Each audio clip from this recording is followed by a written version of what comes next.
Assalamualaikum warahmatullahi wabarakatuh. Perkenalkan, nama saya Nabila Tiara Nuraini dengan NPM 18331127006500004 dari Program Studi Sistem Informasi Angkatan 2018. Dan pada kesempatan kali ini, saya akan mempresentasikan ringkasan Jurnal System Development Lifecycle atau SDLC.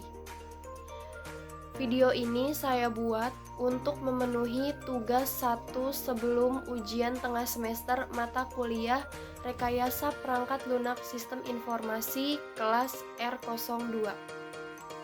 Jurnal yang saya pilih dalam ringkasan ini yaitu Jurnal Khatulistiwa Informatika dengan volume 6 nomor 2 Desember tahun 2018. P-ISSN dengan nomor 2339-1928 dan E-ISSN dengan nomor 2579-633X178.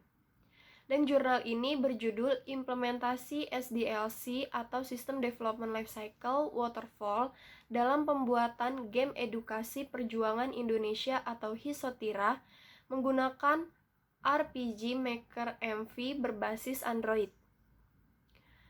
Penyusun jurnal ini yang pertama Yogi Firmansyah, jurusan Sistem Informasi Kampus Kota Pontianak, dengan alamat Jalan Abdurrahman Saleh nomor 18A Pontianak dan email yoki.yry@bsi.ac.id. Dan penyusun yang kedua Jamilah, Fakultas Teknologi Informasi Universitas Bina Sarana Informatika, Jalan Abdurrahman Saleh nomor 18A Pontianak, dengan email mila.sentia95@yahoo.com. Pembahasan pertama pada jurnal ini yaitu abstraksi. Sistem Development Lifecycle Waterfall merupakan salah satu metode yang sangat populer di kalangan pengembangan sistem, baik itu aplikasi maupun sistem informasi. Namun kurang populer di kalangan pembuatan game edukasi. Dan pada saat ini, game edukasi sangat membantu anak-anak untuk mempelajari sesuatu seperti salah satunya adalah mengenai perjuangan Indonesia. Dan dengan game ini, anak-anak lebih senang mempelajari karena tidak hanya berisikan teks saja, tetapi juga terdapat suara dan gambar. Aplikasi yang digunakan dalam penelitian ini yaitu RPG Maker. Dengan aplikasi ini, kita dapat membuat permainan yang sederhana namun menarik. Dan pemain akan merasakan langsung sekaligus belajar mengenai perjuangan kemerdekaan Indonesia. Selanjutnya, pembahasan yang kedua yaitu pendahuluan. SDLC Waterfall dapat diterapkan di berbagai jenis software lainnya. Salah satunya di dalam pengembangan aplikasi game edukasi untuk anak-anak. Hal ini dikarenakan tahapan dari SDLC Waterfall sangatlah fleksibel untuk diimplementasikan. Dan menurut Ismail pada tahun 2009 nomor 112, permainan edukatif adalah suatu kegiatan yang sangat menyenangkan, dapat mendidik dan bermanfaat untuk meningkatkan kemampuan bahasa, berpikir, serta bergaul anak dengan lingkungannya. Game edukasi perjuangan ini diberi nama HISOTIRA, di mana game ini menggambarkan perjuangan para pejuang Indonesia dalam memperebutkan kemerdekaan Indonesia. Selanjutnya, pembahasan yang ketiga yaitu tinjauan pustaka. Yang pertama, SDLC Waterfall.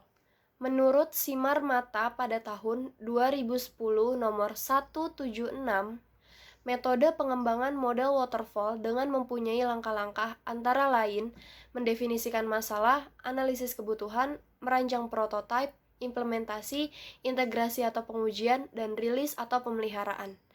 Lalu yang kedua, game edukasi. Educational game atau game pembelajaran dibuat untuk mendukung pengajaran dan bertujuan sebagai alat pendidikan.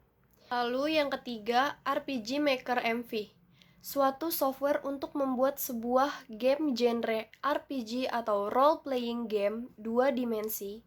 Menurut Wicaksono, tahun 2013 nomor 9.3 menyimpulkan bahwa RPG Maker dapat didefinisikan sebagai suatu program untuk membuat game RPG.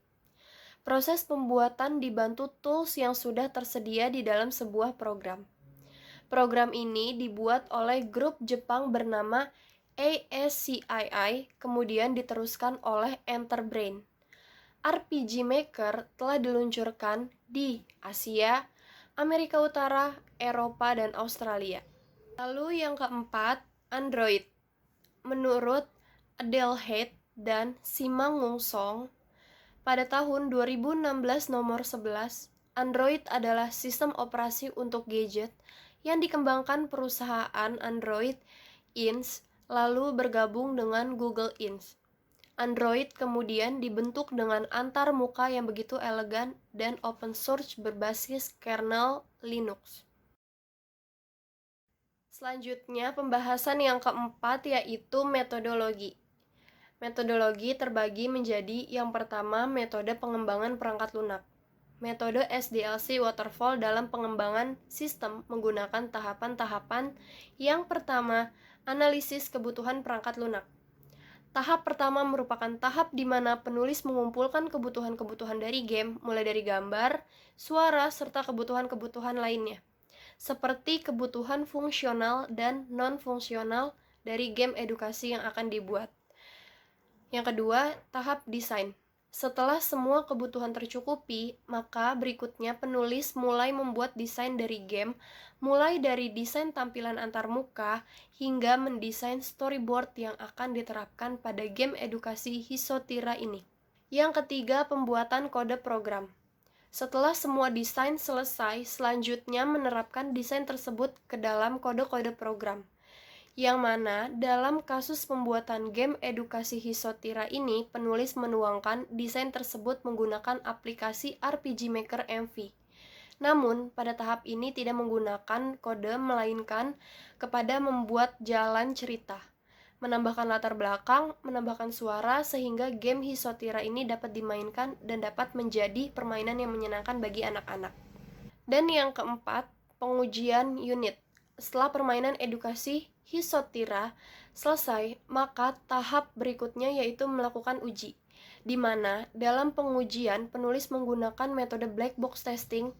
Hal ini dikarenakan dengan black box testing, penulis dapat mengetahui apakah game sudah dapat dimainkan sesuai dengan keinginan atau belum.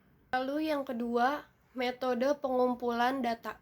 Di dalam pembuatan game edukasi Hisotira ini, penulis juga mengumpulkan data-data dari berbagai sumber dan berbagai teknik. Yang pertama, observasi. Yang kedua, kuesioner. Dan yang ketiga, studi pustaka atau literatur. Selanjutnya, pembahasan yang kelima yaitu hasil dan pembahasan. Yang pertama, analisis kebutuhan fungsional. Pengertian dari fungsional yaitu jenis kebutuhan yang berisi proses-proses apa saja yang nantinya dilakukan oleh sistem.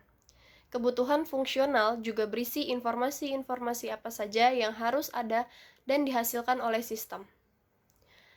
Kebutuhan fungsional dari permainan yang akan dibuat. Yang pertama, permainan dapat menampilkan splash screen. Yang kedua, pada tampilan dashboard atau menu terdapat tombol fungsi seperti play, continue, option, dan exit. Yang ketiga, pembukaan game Hisotira diawali dengan animasi pembukaan dari author yang akan membawa player ke permainan utama. Yang keempat, game Hisotira memiliki 2 episode, di mana pada setiap episode pemain harus menyelesaikan misi yang telah diberi oleh NPC tertentu dengan membantu meraih kemerdekaan Indonesia, mencari item, dan menjawab beberapa pertanyaan yang disertai dengan animasi di dalam permainan. Yang kelima, game Hisotira terdapat main story yang merupakan kumpulan dari animasi efek mapping, dialog, dan karakter yang akan berjalan sendiri ketika player mulai mendapatkan quest atau menyelesaikan quest. Selanjutnya yang kedua, analisa kebutuhan non-fungsional. Analisa kebutuhan non-fungsional merupakan analisa yang dibutuhkan untuk menentukan spesifikasi kebutuhan sistem. Spesifikasi non-fungsional juga meliputi elemen atau komponen-komponen apa saja yang dibutuhkan mulai dari sistem dibangun sampai diimplementasikan. Selanjutnya, setelah analisis kebutuhan sistem, yang kedua yaitu desain. Beberapa hal yang didesain dari game Hisotira ini adalah storyboard dan rancangan antarmuka, di mana di dalam storyboard dari game Hisotira ini dapat pula dilihat rancangan antarmuka dari permainan tersebut. Selanjutnya yang ketiga yaitu implementasi atau coding. Tahapan ini merupakan tahap di mana apa yang telah dilakukan di tahap desain dirubah ke dalam hasil yang sebenarnya dan akan ditampilkan pada permainan Hisotira nantinya.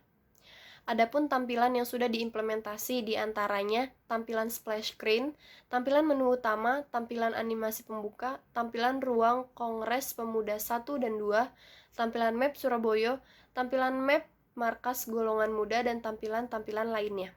Selanjutnya yang keempat, pengujian.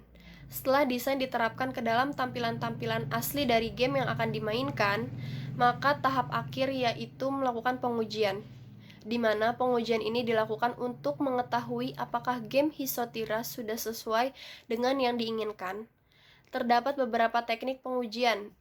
Yang pertama, pengujian sistem terhadap beberapa smartphone yang berbasiskan Android, dan pengujian dengan menggunakan metode black box testing. Dan pembahasan yang terakhir yaitu kesimpulan dan saran.